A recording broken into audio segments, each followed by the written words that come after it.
నిమిషం, వాయిస్ కొంచెం బ్రేక్ అవుతుంది మేడం. అదే నెట్ ప్రాబ్లం ఉన్నట్టుంది. Just minute. Yes or no?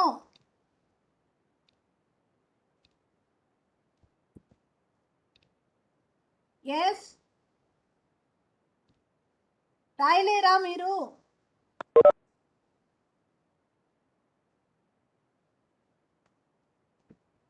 You should keep answering, or otherwise how do I know that you are following my class? We can write madam. So in how many parts, in how many ways you can write JavaScript?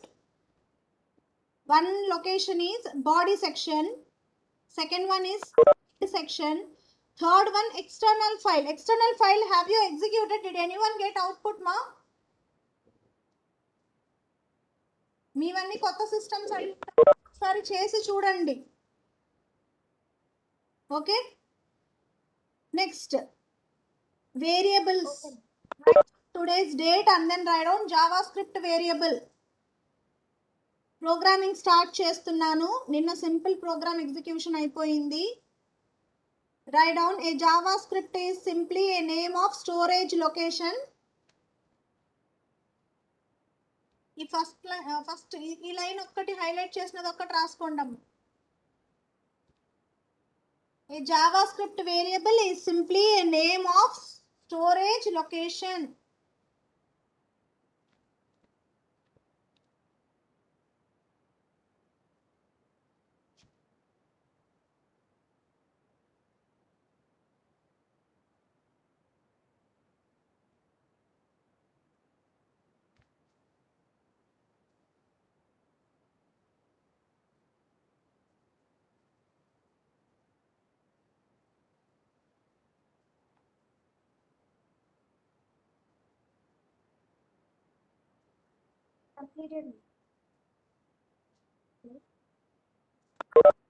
రాసుకున్నారా? ఇది గుర్తు పెట్టుకోండి. there are some rules while declaring a JavaScript variable, also known as identifiers. Identifiers అన్న variables అన్న ఒకటే. ఓకేనా?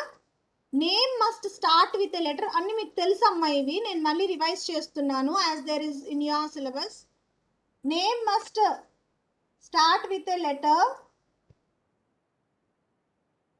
A to Z or capital letter A to Z, underscore or dollar sign. ఈ మూడు allowed అన్నమాట. After first letter we can use digits. For example, value 1 ఇలా రాయొచ్చు. JavaScript variables are case sensitive. Case sensitive అంటే ఏంటి? Small letter ABC రాసామనుకోండి, capital letter ABC రాస్తే those two are treated as different variables. ఇక్కడ చూడండి x, small x, ఇది capital letter x. కొన్ని లాంగ్వేజెస్ లో రెండు x ఏ కదా అని ఒకేలాగా కన్సిడర్ చేస్తాయి, కానీ ఇది కేస్ సెన్సిటివ్ లాంగ్వేజ్. ఓకే, ఇప్పుడు చూడండి, మనము ఇంట్, ఫ్లోట్ అలా యూస్ చేయడం మీకు వచ్చు ఇన్ని రోజులు. ఇప్పుడు ఇలాంటి అవసరం లేదు. I mean to say that మనం ముందే డిసైడ్ చేసుకోని అవసరం లేదు whether this particular variable holds integer value or float value అని డిసైడ్ చేసుకొని మనము ఇంట్ గానో ఫ్లోట్ గానో డిక్లేర్ చేయనక్కర్లేదు. VAR స్పేస్ ఒక వేరియబుల్ నేమ్ ఇచ్చి ఒక వాల్యూ అసైన్ చేస్తే whatever value we assign to that variable it will take that type.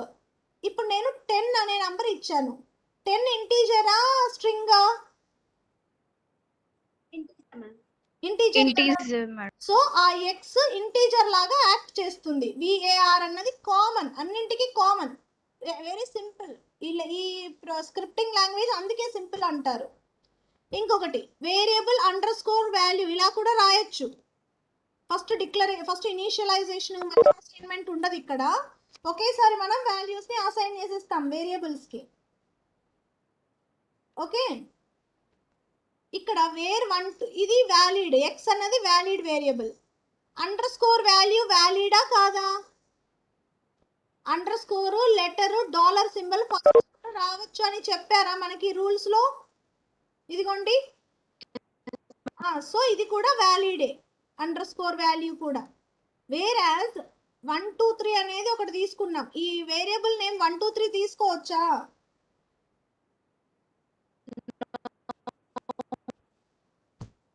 No, ఎందుకంటే ఇది 1 అనే డిజిట్ తో స్టార్ట్ అయింది. అదే A123 X123 అలాంటివి తీసుకోవచ్చా?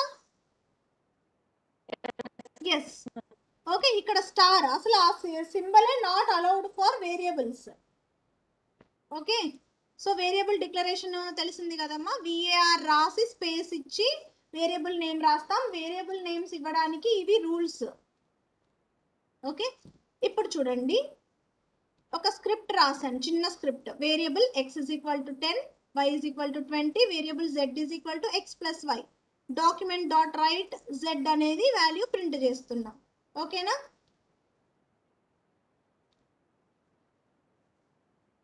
ఒకసారి ఆ program రాద్దామా?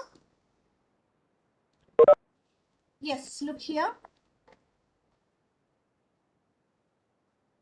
HTML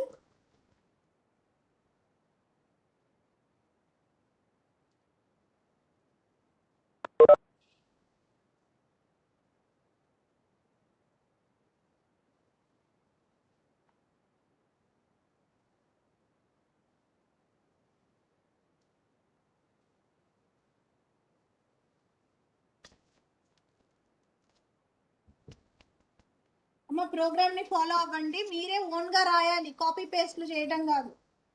HTML head section కాదు, బాడీ సెక్షన్ లో కోడ్ రాసేస్తున్నా. Script,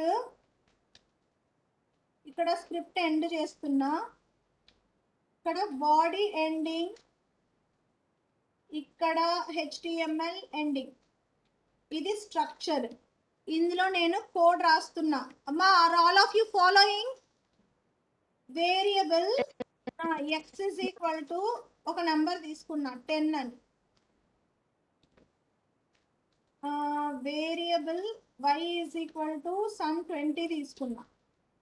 variable z is equal to x plus y చేశాను. ఇప్పుడు system dot out dot println అన్న ఏదో ఉంటుంది కదా అవుట్పుట్ స్టేట్మెంట్. ఏంటమ్మా అది జావా స్క్రిప్ట్ లో? What is output statement in Java script? Document dot write, madam. Okay, system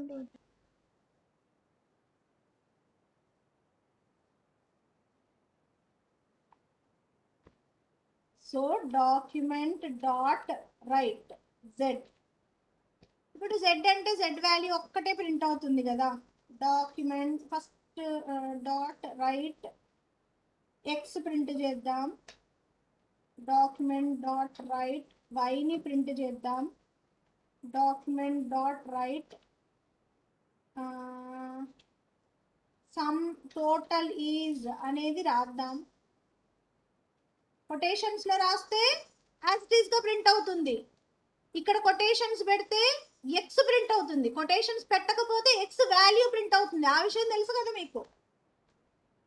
తెలుసు కదమ్మా, సిలో జావాలో నేర్చుకొని ఉంటారు. So save all files JS var అని ఊరికే వేరియబుల్ అని ఇచ్చాను. Dot HTML save. ఓకే, దీని అవుట్పుట్ చూడండి. మేడం ఏమ్మా? లేదంటే మేడం కొందరికి అడ్మిన్ కోసం వెయిట్ చేస్తున్నారంట మేడం. అవునా, ఒకసారి చెక్ చేస్తా. అమ్మా, మీకు స్క్రీన్ కనిపిస్తోంది కదా, ఇక్కడ ఎక్కడైనా అడ్మిట్ అనేది ఉందా? No madam. వాళ్ళు వేరే లింక్ తో ఏమో ట్రై చేస్తుంటారు. నేను మీ వాట్సాప్ గ్రూప్ లోనే పెడతానులేండి. కన్ఫ్యూజ్ అవుతున్నట్టున్నారు. ఇదిగోండి, ఇక్కడ అడ్మిట్ అని నాకు కనిపిస్తే నేను అడ్మిట్ చేయొచ్చు. Where should I admit them? చూడండి, దట్ ఈస్ ద ప్రాబ్లం.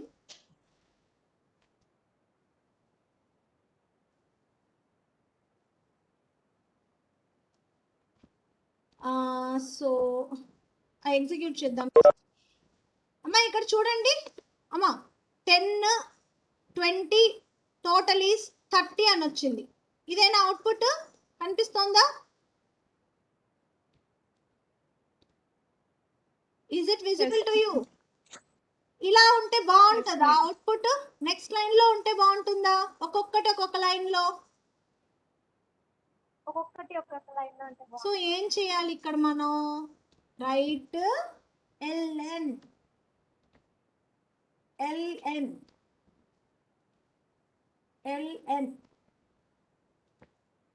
ఇక్కడ అవసరం లేదు, z తర్వాత ఏం లేదు, బట్ ఎందుకో రాసేసాను. మై గాడ్, ఓన్లీ స్పేసెస్ ఇచ్చింది ఇది. ఐ థింక్ బిఆర్ ఇవ్వచ్చు అనుకుంటా. చూద్దాం. నెక్స్ట్ లైన్ కి యాక్చువల్గా డాక్యుమెంట్ డాట్ లైన్ ఇది ఎగ్జిక్యూట్ అవ్వాలి.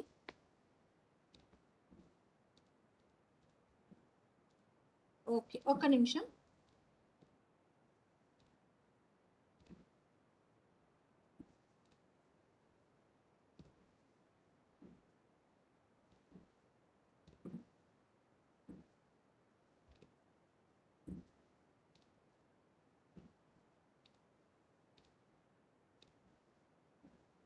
వెయిట్, ఇప్పుడే చెప్తాను ఉండండి.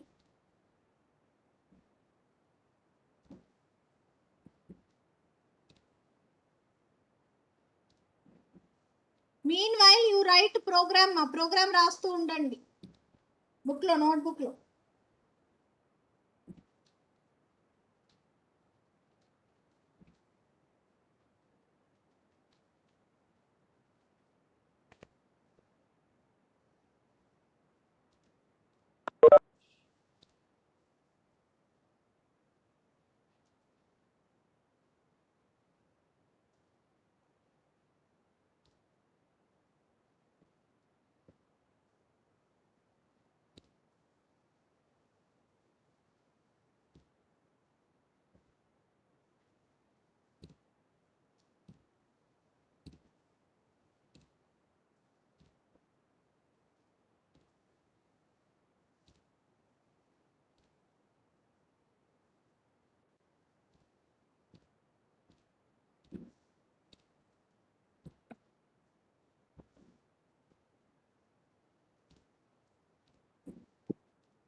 మేడం స్క్రీన్ షేర్ అవ్వట్లేదు మేడం.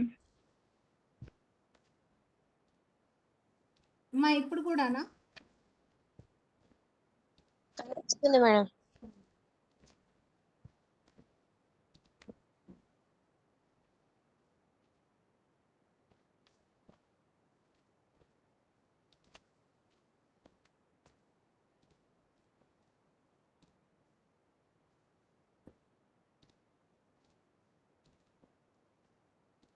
ఎస్ అమ్మా, లుక్ హియర్. రైట్ ln మీరు మీ బ్రౌజర్స్లో ట్రై చేయండి. నాది విండోస్ 7 పాత సిస్టము. రైట్ ln ఇక్కడ వర్క్ చేయలేదు. లుక్ హియర్, బ్రేక్ స్టేట్మెంట్ ఉంది కదా, బ్రేక్ స్టేట్మెంట్ అలాగే ఇవ్వకూడదు, ఇలా ఇవ్వాలి. Document dot right with in double quotation tag ఫామ్లో ఇస్తాం. ఓకేనా? ఇలా ఆర్ అదర్, ఇది ఎందుకంటే నెక్స్ట్ లైన్ కోసం తల్లి. ఇలా సపరేట్ కాకుండా ఇక్కడే కూడా ఇవ్వచ్చు. లేదు దీన్ని ఇక్కడ ప్లస్ సింబల్, మీకు సిస్టమ్ డాట్ అవుట్ డాట్ ప్రింటర్లలో వాడతారు కదా, అలా. అమ్మా ఏం కన్ఫ్యూజన్ లేదుగా? ఒకసారి ఇది ఎగ్జిక్యూట్ చేసి మీకు ఎక్స్ప్లెయిన్ చేస్తాను. ఓకే, అవుట్పుట్ 1 by 1 వచ్చిందా?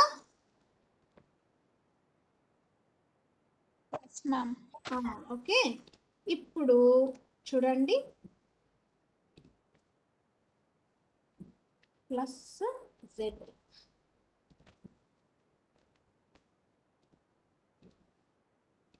ఒక్క నిమిషం.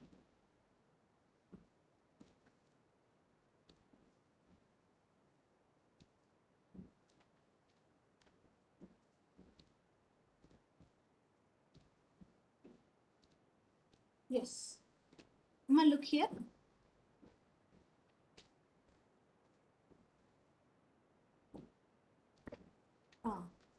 మీరు ఇక్కడ కొన్ని పాయింట్స్ గుర్తుపెట్టుకోండి. రైట్ ln ట్రై చేయండి, మీ బ్రౌజర్లో కూడా వర్క్ కాకపోతే ఇలాగా ఒక న్యూ లైన్ ఇవ్వడానికి బ్రేక్ స్టేట్మెంట్ ఇలా డబుల్ కొటేషన్స్లో ట్యాగ్ ఫామ్లో వాడచ్చు. ఆర్ ఆ వేరియబుల్ పక్కన ప్లస్ పెట్టి అక్కడే కూడా వాడచ్చు. నెక్స్ట్ మనము ఒక సెంటెన్స్ ఇచ్చి కొన్ని వర్డ్స్ డిస్ప్లే చేసి తర్వాత వాల్యూ డిస్ప్లే చేస్తాం. సో అది డబుల్ కొటేషన్స్లో రాసి ప్లస్ సింబల్ యూస్ చేసి కంకాటినేషన్ ఆపరేటర్ ఆ వాల్యూని ఇక్కడ డిస్ప్లే చేయొచ్చు. So all these 3 points you should learn.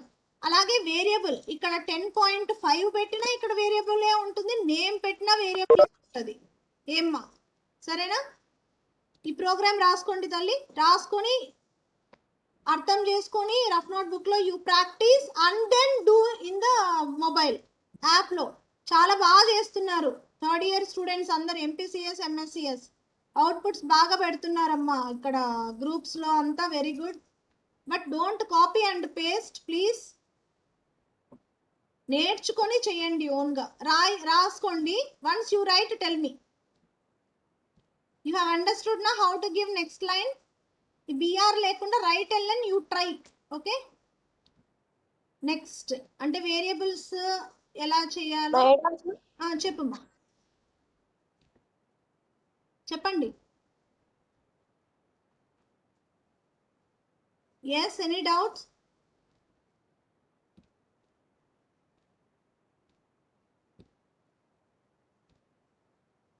ఏమ్మా?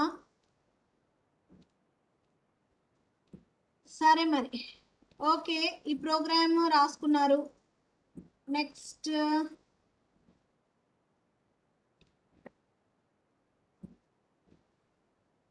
JavaScript is a dynamic type language. Why? Because based on the value you give to the variable, its data type is decided. అందుకనే అది dynamic అంటాం. Static data తీసుకోండి, ఫస్టే మనం data type వేరియబుల్ని declare చేస్తాం. ఓకేనా? ఇక్కడ చూడండి, a is equal to 40 అని ఇస్తే it is holding number. So its data type is decided as integer. Suddenly we can change a is equal to some name ఇవ్వచ్చు. ఇచ్చామనుకోండి, then it becomes string. అంటే dynamically it is changing. b is equal to Rahul holding string here. Look here ma, data types. మా నేను ఈ PPT మీకు Google class రూమ్లో పెడతాను. So you need not write, just మీరు variables రాసుకున్నారుగా, next data types అని హెడ్డింగ్ పెట్టుకోండి. డేటా టైప్స్ ఈరోజు హోంవర్క్ ఏంటంటే different data types of values ఇవ్వండి. Variable a is equal to ఒక నంబర్, ఒక floating point number, y is equal to z is equal to some name. అర్థమైందమ్మా? అలాగా different data types, different variables తీసుకొని ఆ values అన్నీ కూడా జస్ట్ ప్రింట్ చేయండి చాలు. డాక్యుమెంట్ డాట్ రైట్లో ప్రింట్ చేయండి. అప్పుడు ఏంటి, వేరియబుల్ అనే విఏఆర్ని యూజ్ చేసి we can store different data types of values and you can display అన్నది కాన్సెప్ట్ అర్థమవుతుంది. ఇది చూడండి, స్ట్రింగ్ అంటే ఇలా ఉంటుంది డబుల్ కొటేషన్స్లో, నంబర్ అంటే న్యూమరిక్ వాల్యూస్, బూలియన్ అంటే ఫాల్స్ ఆర్ ట్రూ ఉంటుంది, అన్డిఫైన్డ్ వాల్యూ, నల్, ఇవన్నీ కూడా different data types. So there are 2 types of different types. ఏంటంటే primitive data type, non primitive. ఇవి ప్రిమిటివ్ అన్ని, స్ట్రింగ్, నెంబర్, బూలియన్ ఇలాంటివి. నాన్ ప్రిమిటివ్ అంటే ఆబ్జెక్ట్, అరే, ఎక్స్ప్రెషన్స్, ఇవన్నీ కూడా నాన్ ప్రిమిటివ్. అంటే these constitute primitive data types. Again, collection of primitive data type values will be there in either object or array or regular expressions. అర్థమైందమ్మా? Next arithmetic operators, ఇవన్నీ మీకు తెలుసు, plus minus ఇవన్నీ. Next comparison operators, ఇవన్నీ PPT place చేస్తాను Google class రూమ్లో, go through them. Homework అర్థమైందా? Different వేరియబుల్స్లో different type of value store చేసి ప్రింట్ చేయాలి, అదే హోంవర్క్. రాసుకోండి. నోట్బుక్లో వేరియబుల్ సైడ్ హెడింగ్ రాశాడా? నెక్స్ట్ డేటా టైప్స్ రాయండి. నెక్స్ట్ ఆపరేటర్స్ రాయండి, అరిథమెటిక్ ఆపరేటర్స్,